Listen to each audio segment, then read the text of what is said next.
En las ciudades densamente pobladas se enfrentaron a algunas problemáticas. Las concentraciones de personas aumentaron la gravedad del contagio de la pandemia.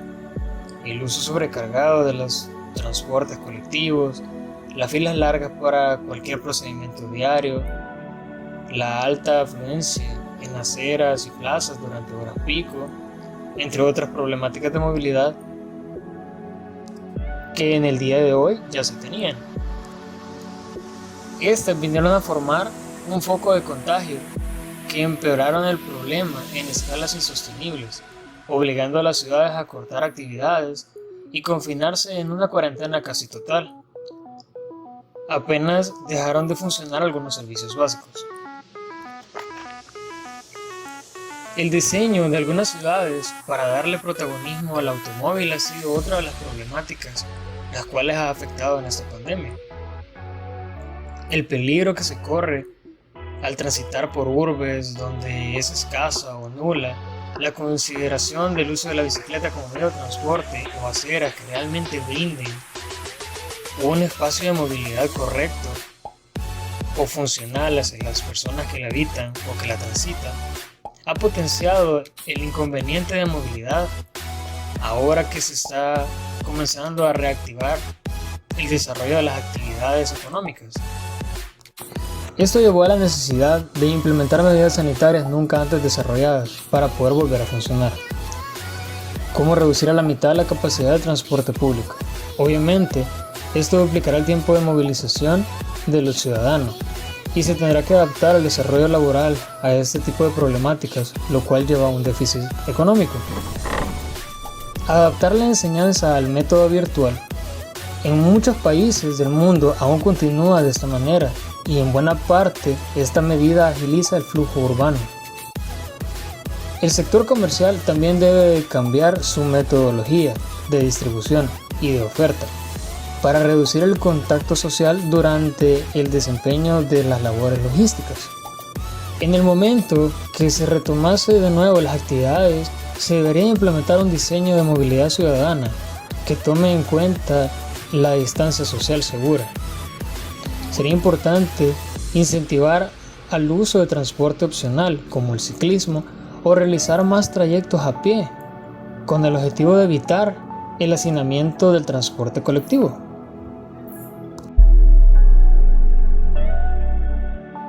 Dado que la movilidad urbana desemboca la afluencia en los espacios públicos, tenemos la problemática de qué hacer con el flujo de personas que terminan en espacios públicos en común, ya que de nada sirve reducir el 90% el transporte colectivo si igualmente en la parada de buses todos se van a juntar de nuevo. Lo cual nos lleva a la necesidad de reorganizar el uso que le damos a los espacios públicos, los cuales previamente a la pandemia ya tenían la problemática de una sobrecarga de usuarios. Los principales espacios a tomar en cuenta serían las aceras y las plazas, ya que estos representan por excelencia el tema público. El principal problema de estos es que en las horas pico la afluencia sobrepasa por mucho la capacidad de circulación, generando una densidad de personas que es un potencial peligro de contagio viral. En muchos otros países como Latinoamérica se suma el hecho de que las aceras y plazas no son respetadas como únicamente espacios públicos de circulación. Y estos muchas veces son utilizados con fines comerciales, no autorizados, otras veces sí, pero igual disminuyendo la capacidad de estas para evacuar el flujo de personas que transitan por ellos. Los criterios a considerar serán las distancias necesarias para el uso que se le dará a los espacios, ya que ahora se debe tener en cuenta la seguridad sanitaria, la cual nos indica que estas distancias deberán de ser como mínimo de 1.5 metros entre persona y persona.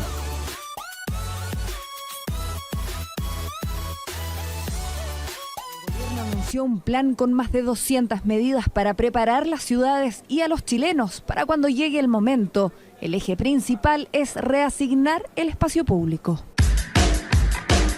Según las necesidades de cada ciudad, algunas calles cambiarán de sentido, otras cerrarán, algunas veredas serán más anchas y habrá más ciclovías temporales, tal como ya hicieron en Santiago, todo con un solo objetivo, que la gente mantenga distancia física. Tenemos que poner siempre al peatón primero, a la persona, generar ciudades más a escala humana y no tanto pensando en el automovilista como se hacía a los 60, a los 70 del siglo pasado. Ojo, todos estos cambios se harán de manera gradual, como la ampliación de calle Bandera, que ahora será peatonal hasta calle San Pablo. Además de reasignar el espacio público, el plan contempla reforzar el transporte público, sanitización permanente y mayor frecuencia de metro y buses. Se espera que para el desconfinamiento el Transantiago opere con el total de su flota, aunque para algunos especialistas no basta. En marzo teníamos cerca de 6.200. Debiésemos avanzar no solamente a llegar a esos 6.200 buses, sino a sobrepasar esa cantidad para poder llegar a tener frecuencias que permitan de cierto modo ir disminuyendo la cantidad de personas que van en los buses. Un equivalente a aumentar buses es dedicar espacio a los buses, que eso nos permite que con mejores velocidades la misma flota pueda ser mucho más eficiente en el traslado de las personas y el espacio se ocupe de mejor manera. Otro de los problemas que potenciaron el efecto de la pandemia fue la planificación barrial descontrolada, enfocada menos en el ser humano que en fines económicos, o también la total carencia de esta. Las ciudades carrocéntricas son uno de los factores los cuales se deben de combatir en el cambio de la urbanización como la conocemos. Las largas distancias a recorrer por muchas personas que viven a las cercanías de las ciudades para poder asistir a sus labores diarias. Según el documental de Beswell, disponible en YouTube, la vivienda reducida es una problemática creciente en toda Asia. Se conoce a Hong Kong como la ciudad más cara para vivir del mundo y se expone que la escasez de vivienda es un problema que afecta a toda Europa, llevando a la necesidad de vivir en espacios cada vez más pequeños para que sean asequibles a la capacidad económica del usuario. En Latinoamérica también se suma la problemática de las poblaciones asentadas de manera ilegal, las cuales no cuentan con ningún tipo de planificación urbana dedicada ni tampoco desarrollo de proyectos de servicios básicos, y si los tienen con frecuencia no son funcionales. Como sabemos, el lavado de manos es una de las herramientas más eficaces en el combate de la pandemia. Pero ¿qué pasa con aquellas personas que no tienen acceso al agua potable todos los días?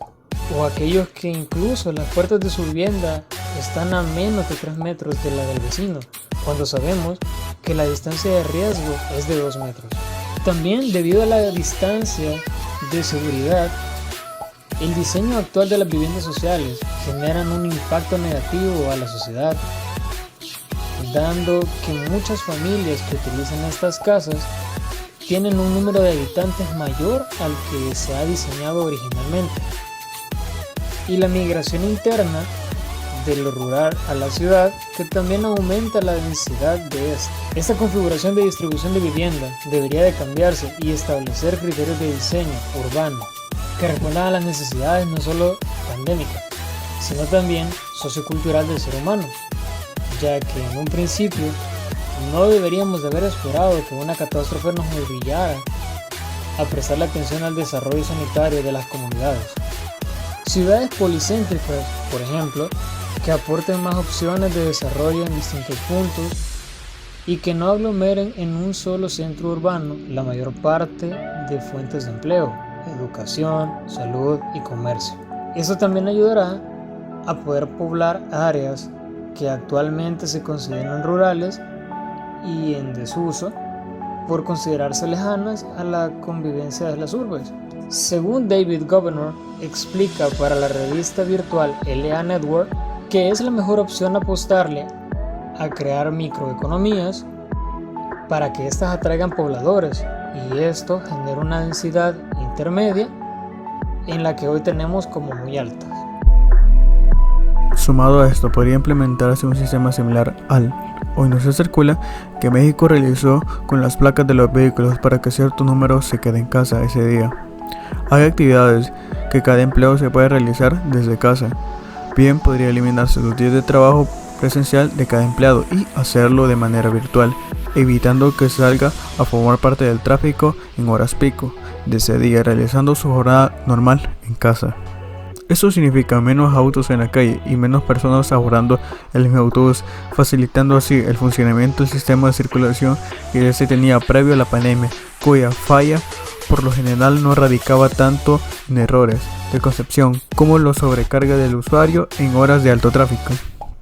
El teletrabajo se generó como una respuesta a la problemática generada por la pandemia, herramientas las cuales mejoraron los negocios y los canales productivos. Uno de los puntos a tratar en cuanto a promover soluciones es el acceso a Internet, donde en muchos casos los usuarios no poseen una conexión directa a este recurso. Ahora bien, se habla poco del servicio que brindan las empresas en cuanto a la actividad de pedido y entrega de alimentos o artículos varios, donde ahora se cuenta con trabajos denominados esenciales, donde la participación debe ser activa, teniendo una equidad debido a las personas que se ven obligadas a movilizarse, satisfacen a las personas que se denominan consumidores. El teletrabajo también acarrea problemáticas, donde algunos usuarios o empleados no logran mantener su trabajo y en otros casos se generan mecanismos para que esos mismos conserven su empleo realizando sus actividades desde el hogar. Uno de los retos más importantes es realizar el análisis mientras el mismo fenómeno está ocurriendo, repensando la ciudad o cómo hacer que la ciudad ofrezca más, o las mismas oportunidades de demanda o servicio para todos los trabajadores y usuarios, repensando también un sistema de transporte, solucionando también problemas como la densidad de usuarios que necesitan estos servicios. Las epidemias son un tema recurrente del urbanismo, el cual ha sido determinado para el estudio de las ciudades. Cuando no hay un tratamiento, se busca evitar el contagio. Esto nos lleva a la desinfección o a la separación de las personas.